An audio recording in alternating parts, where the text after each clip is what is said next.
story breaking just before we went live today. What I think could end up being one of the most significant developments when it comes to the Mar-a-Lago raid. The New York Times is now reporting that we have a more granular accounting of what was taken by the FBI when they went into Mar-a-Lago. And what was taken might be less interesting than what they couldn't take. So what they found, apparently, in addition to all of the documents, were empty folders.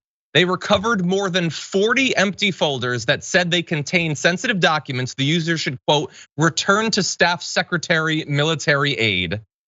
And so they couldn't get whatever had been in those folders because they had been removed from the folders. Now, that produces a couple of potential worlds we could live in. We might live in the world where Donald Trump wanted stuff that said classified, but didn't want to break the law more than he already had. So he stole dozens of empty folders from the White House and took empty folders to Mar-a-Lago and would occasionally open them up to empty, there's nothing in them, and look at them. That's a world we could live in. Or it could be that at one of the points along the way, in their multiple conversations with the National Archives and the DOJ about returning those documents, he decided, no, these are mine. I'm gonna have them. Open up this folder, take it, and put it somewhere.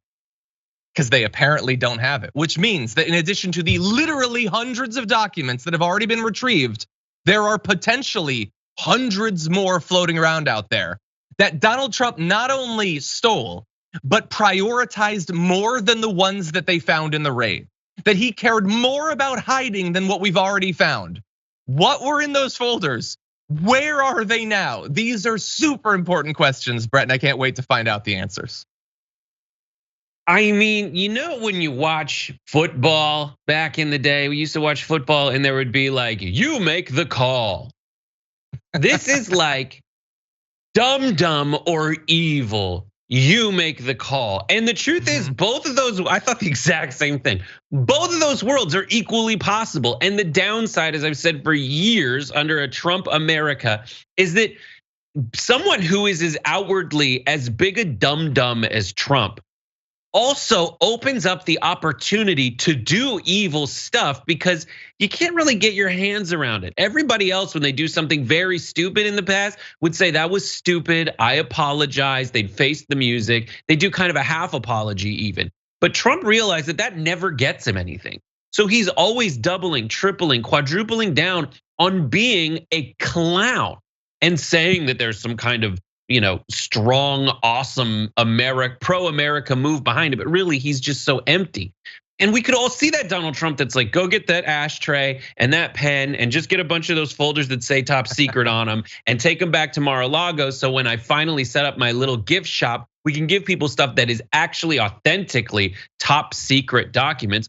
Or he takes it, he's opening it up, he's giving it to people and saying, listen, when they come, I'll just do the whole I'm stupid thing again. Yeah.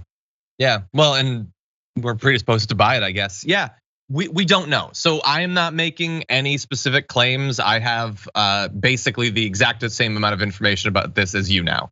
I don't know. It is possible that they were just empty folders. It is possible that's what they are. It's possible that some of the documents, or maybe all of the documents, were taken out and then put elsewhere, and they decided to log them as separate. Maybe that's possible. Or but maybe at the end of the day, there's people that have to find out where those documents are and what folder that was taken from because national security, because whistleblower. Like either way, we need an accounting of what was in those folders when it was taken and where the stuff that was taken from them is now. Exactly. And I have been wondering, I think a lot of people have been wondering since a week or two ago, if they had been communicating back and forth with the government and they knew they were supposed to give this stuff back, why didn't he hide it? Like, why would you keep it in the same place? Like, I guess assuming that they wouldn't dare raid me, but if they did, like they're gonna find it.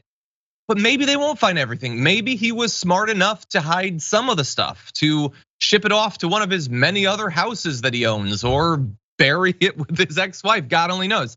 This is wild speculation, we don't know. But this certainly does not look good for Donald Trump.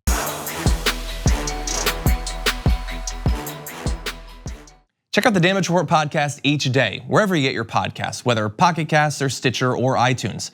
You can join me as I give you the news and stories you want, with a range of co-hosts and interview guests jumping in on the fun each day. Again, that's the Damage Report, wherever you get your podcasts. And if you get them at iTunes, don't forget to rate and review. Sometimes I'll read them live on the show.